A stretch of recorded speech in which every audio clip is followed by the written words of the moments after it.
Bienvenue dans ce nouveau rendez-vous du JT diplomatique. Je vous accueille depuis le Rotana à Kinshasa pour cette nouvelle émission et j'ai l'immense plaisir d'accueillir une femme de cœur et d'engagement avec qui nous allons parler évidemment coopération au développement. Virginie Ebner, bonjour. Bonjour Henri. Merci de nous faire l'honneur de venir nous voir ici à Kinshasa dans ce plateau du JT diplomatique. Vous êtes la représentante nationale RDC de CUSO International. Alors, l'acronyme, c'est Canadian University Service Overseas, fondé en 1961 quand même, hein, ça fait 60 ans, et cela est parti d'une idée très, on va dire, utopique, en fait, dans l'ère du temps.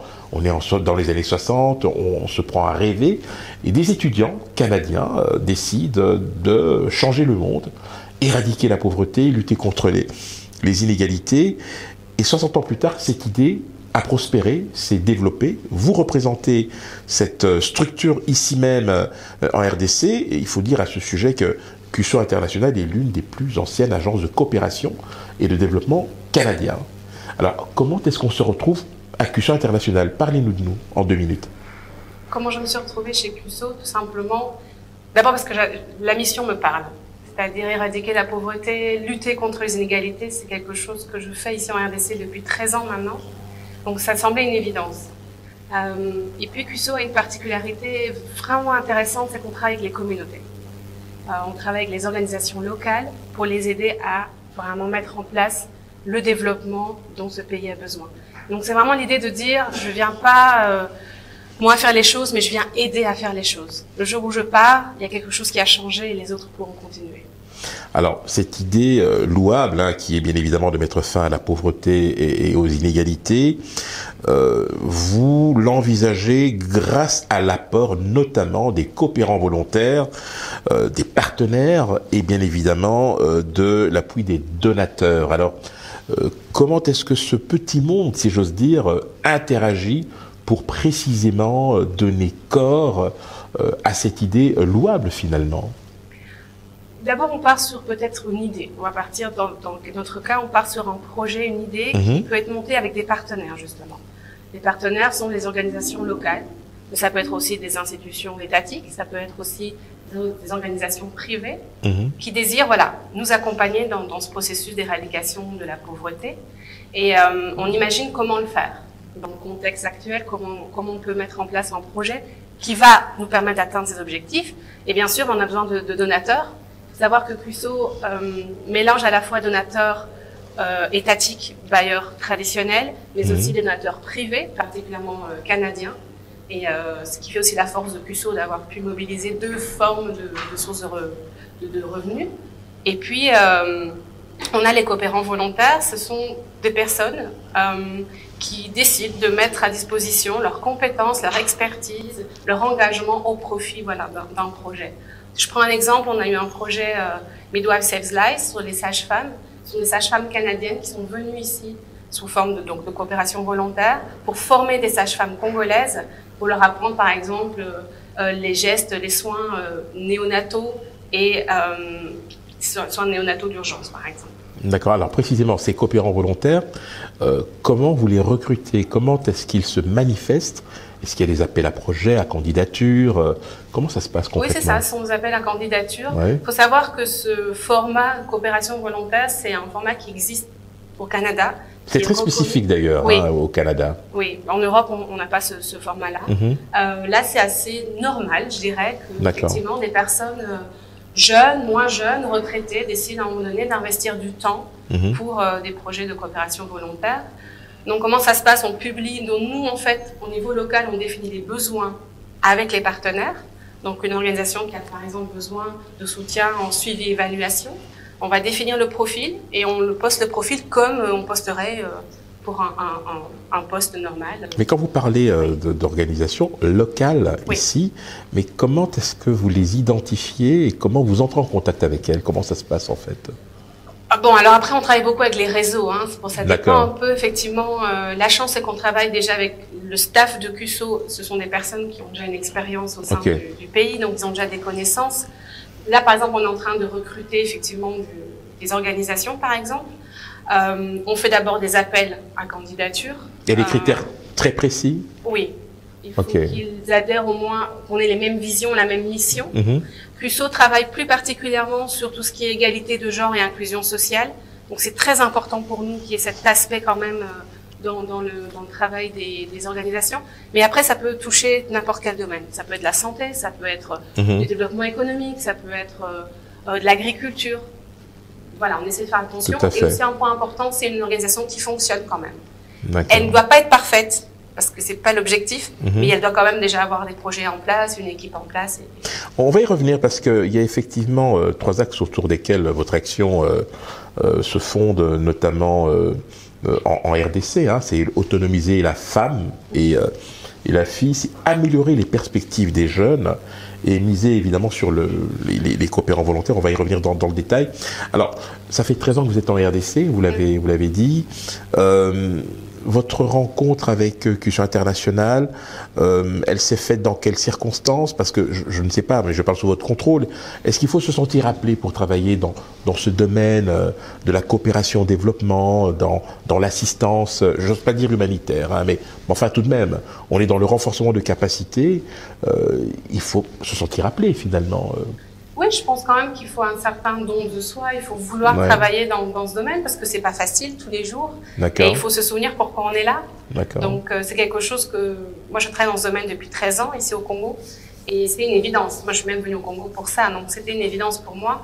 C'est une façon de rendre un peu ce qu'on a reçu peut-être de notre côté et de rendre ça un peu à d'autres personnes. C'est cela. Alors dans très peu de temps, en janvier, je pense, 2022, vous totaliserez 2 ans à la tête de CUSO International. Vous en êtes, je l'ai dit tout à l'heure, la représentante nationale RDC. Petite question à ce propos. Alors, comment est organisé CUSO International à l'international? Est-ce que dans les pays où vous êtes représenté ou implanté, il y a toujours un représentant national ou est-ce qu'il y a, je dirais, des regroupements qui se font de manière régionale en fonction évidemment des affinités et de la nature des projets? Non, dans chaque pays, il y a un représentant national avec son équipe. D'accord. Et ensuite, au niveau Afrique, puisqu'on a quand même 6 pays, on a ce qu'on appelle le responsable programme Afrique, qui est basé au Kenya. Ok, et qui, on va dire, supervise les représentants nationaux au niveau des... Alors, la RDC, j'imagine, est le plus grand pays en termes de population, en termes de surface, hein, on va dire ça comme ça. Est-ce que la RDC a une spécificité par rapport aux autres pays où vous êtes représenté? Actuellement, je dirais non. C'est vrai que CUSO n'a pas, malgré la taille du pays, justement, CUSO des années précédentes est resté quand même fort concentré sur Kinshasa. Donc à ce niveau-là, pas vraiment. Je dirais que la spécificité, elle va venir là dans les projets d'avenir. D'accord, donc on va évoquer tout à fait. Alors, depuis avril 2020, je parle sous votre contrôle, CUSO International met en œuvre le programme SHARE. De quoi s'agit-il en quelques mots? C'est un programme, comme il le dit, SHARE, donc on partage les compétences des Canadiens dans l'idée de nouveau de lutter contre les pauvretés et aussi pour une meilleure prise en compte des égalités de genre et l'inclusion sociale. Alors, réduire la pauvreté, les inégalités, alors je l'ai dit tout à l'heure, hein, en 60, c'était déjà une idée qui trottait dans la tête de ces visionnaires, ces étudiants visionnaires, mais tout de même en 2021, dans un monde aussi incertain, imprévisible, presque hostile, devrais-je dire, et en perpétuelle mutation, est-ce que cette idée n'est pas utopique finalement ? Non, je pense pas. Je pense qu'à un moment donné, les chiffres parlent d'eux-mêmes. Encore récemment, j'ai lu la Banque mondiale dit en RDC, on a 72% de la population qui vit avec moins de 1,9 $ par jour. Donc, je pense que clairement, on doit travailler là-dessus.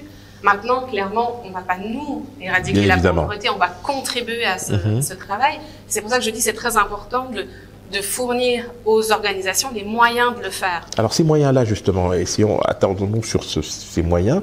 Comment se traduisent-ils? Est-ce que c'est du numéraire, c'est de l'argent? Est-ce que c'est de l'infrastructure? Est-ce que c'est une aide en termes d'appui institutionnel ou renforcement de capacité? Comment ça se passe concrètement? Au niveau de SHARE, c'est vraiment du renforcement de capacité principalement. D'accord. Donc on fait une évaluation de la structure, de son fonctionnement. On voit, c'est elle-même qui fait l'évaluation, on voit ce qui fonctionne bien, ce qui fonctionne moins bien, et on identifie les besoins. Et alors, on apporte le besoin en termes de soutien technique. On a petit problème aujourd'hui avec la Covid. Bien évidemment. C'est voilà. un élément important. Donc malheureusement, les coopérants volontaires canadiens ne sont pas en mesure de venir. Donc on a dû trouver des solutions pallier au problème en trouvant des solutions donc locaux notamment, ou bien des personnes qui sont sur place, etc. Vous avez parlé de spécificité, et c'est vrai d'ailleurs, les coopérants volontaires. Est-ce que dans le cas d'espèce, puisqu'on voit très bien que la pandémie de la Covid-19 a malheureusement réduit considérablement la présence, ou en tout cas la venue de ces coopérants volontaires, est-ce que à terme, est-ce qu'il est envisageable, par exemple, de pouvoir intéresser d'autres coopérants volontaires qui ne soient pas forcément originaires du Canada, par exemple? C'est ce qu'on a fait. C'est-à-dire, on a discuté, enfin, ça a été une discussion avec le bailleur. Hein, parce oui. qu'au départ, vraiment, le projet, c'est Canada. Aujourd'hui, on a, par exemple, une coopérante béninoise qui est en poste. On vient d'identifier 2 autres potentielles candidates qui viennent du Cameroun, notamment. Et donc, l'idée, c'est vraiment c'est des coopérants volontaires africains dans un premier temps. Et là, on vient d'ouvrir à nouveau une autre possibilité avec des coopérants volontaires nationaux, donc congolais. Très bien. Est-ce qu'il y a des critères précis? Oui. Est-ce qu'il y a un profil type finalement de coopérant volontaire? Non, je dirais pas. Nous, justement, on essaye d'ouvrir très large parce qu'on ne sait pas quel potentiel on va pouvoir trouver. D'accord. Donc ça va de la communication, gestion de projet, fundraising. Voilà, c'est vraiment dans tous les domaines. On prend ce qui est à disposition en fait. Parce que comme je le disais, coopérant volontaire, c'est un statut qui n'est pas très bien reconnu et ne serait-ce même qu'ici. Il faut bien comprendre que les coopérants volontaires n'ont pas de salaire, ce ne sont pas des salariés. C'est des bénévoles? Oui, avec une indemnisation financière, mais qui n'est pas à la hauteur d'un salaire. Non, là, cette indemnisation, c'est plus une manière de... Vous les défrayer, en fait, d'une certaine manière. Parce qu'il y a des besoins, logement, par exemple, déplacement, ça, c'est pris en charge. Oui, CUSO prend vraiment en charge tout, donc soit le déplacement, le logement, les soins de santé. Et on donne ce qu'on appelle living allowance, donc vraiment une contribution pour vivre. D'accord. En fait, c'est une mission qui est limitée dans le temps. Est-ce qu'il y a une durée minimale, maximale? Et comment ça se passe, la fin d'une mission pour un coopérant volontaire, par exemple? Alors, tout dépend vraiment du profil. On va entre 6 et 12 mois, en général. Il y a des coopérants qui ont reconduit leur poste pendant 3 ans. D'accord. Donc, vraiment, il y a des personnes qui retrouvent vraiment le moyen d'accomplir leur mission en travaillant avec nous. Donc ça dépend un peu. Alors comment ça se passe? Il y a bien sûr toujours un briefing. Et continuellement on fait des briefings parce qu'ils sont avec les partenaires, donc pas avec nous, pas avec nos bureaux. Donc on les accompagne et à la fin voilà, on fait l'évaluation, on voit ce qui allait, ce qui va pas, comment on peut améliorer la situation. Bonjour à tous, mon nom est Henri Désiré Ndouzi, producteur associé du JT Diplomatique. Aujourd'hui, eh bien, j'ai l'immense plaisir de vous accueillir au Kill Plaza Arjan by Rotana, notre nouveau partenaire. Et c'est ici, désormais, que j'aurai l'immense privilège de vous accueillir pour vous entretenir des relations internationales. Vous le savez, le JT Diplomatique est le tout premier rendez-vous dédié aux acteurs de la vie internationale. L'occasion pour nous, eh bien, de donner la parole à celles et ceux qui font bouger le monde.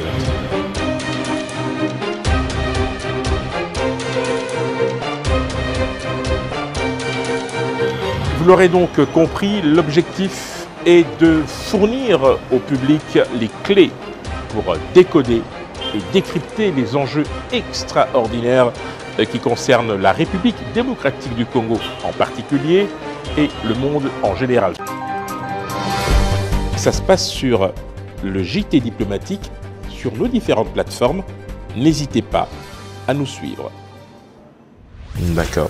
Alors tout à l'heure j'évoquais l'action justement de CUSO International, pas seulement en RDC mais dans d'autres pays africains, qui grosso modo s'articule autour de 3 axes très importants: l'autonomisation de la femme et de la jeune fille, l'amélioration des perspectives pour les jeunes, on le sait, et enfin miser sur les coopérants volontaires. On vient d'en parler.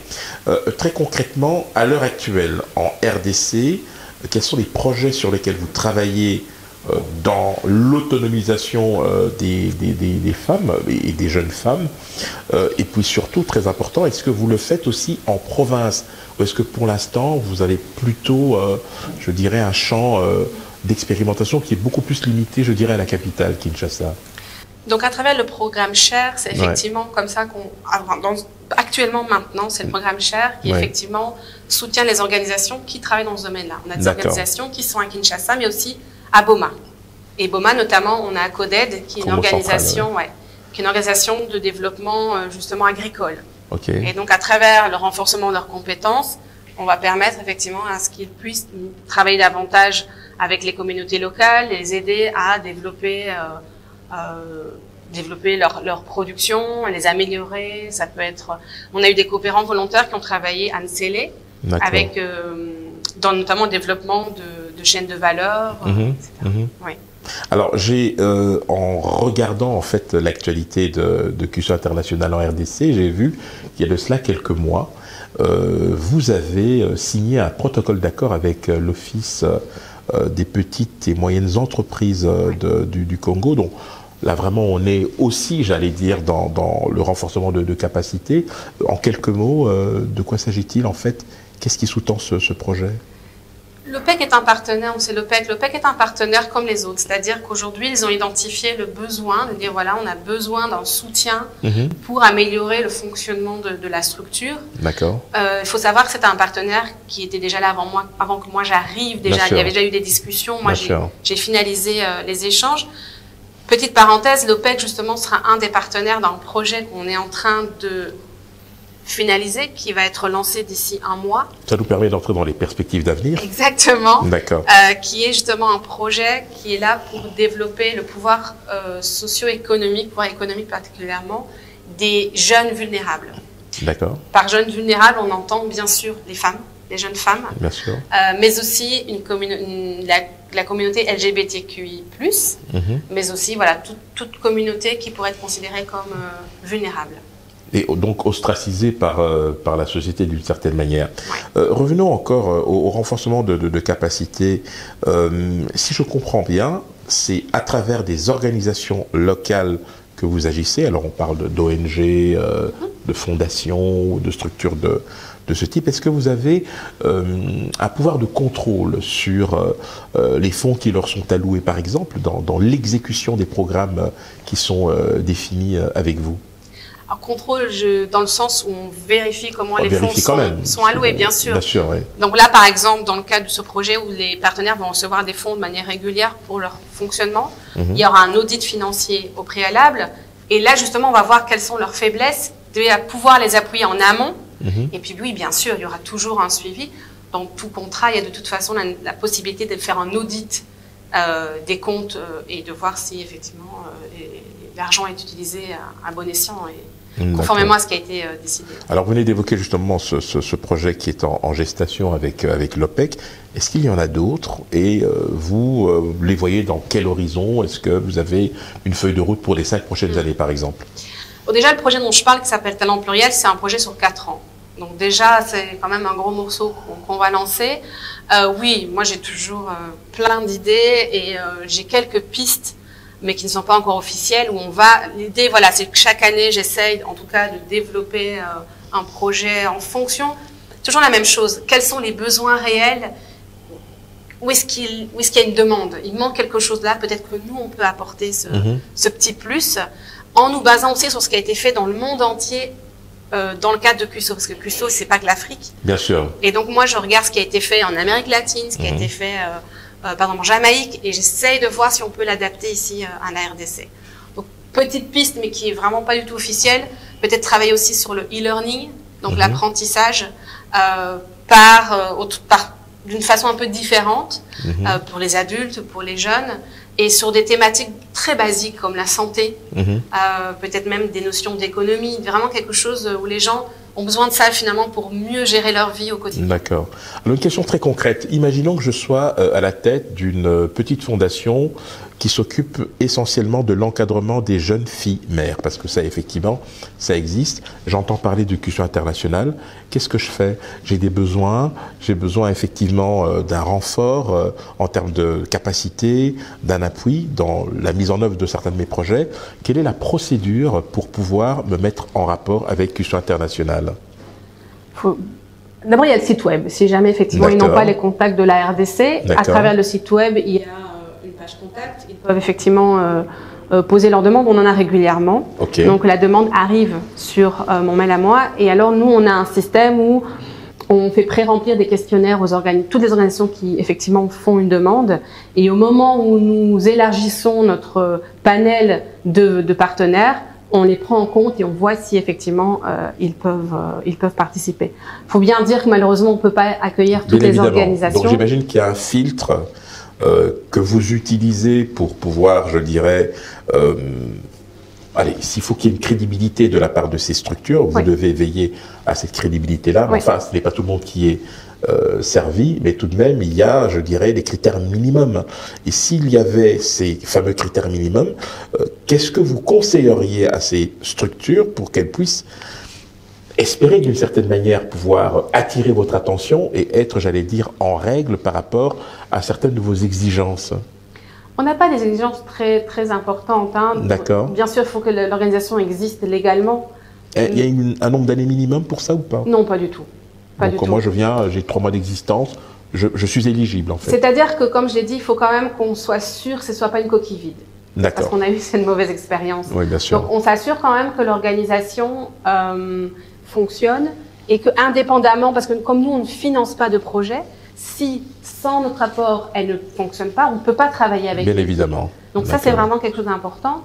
Il faut savoir qu'aujourd'hui, alors vous parlez des différentes provinces, on a élargi un peu notre zone d'action. On va aller maintenant aussi vers Bukavu.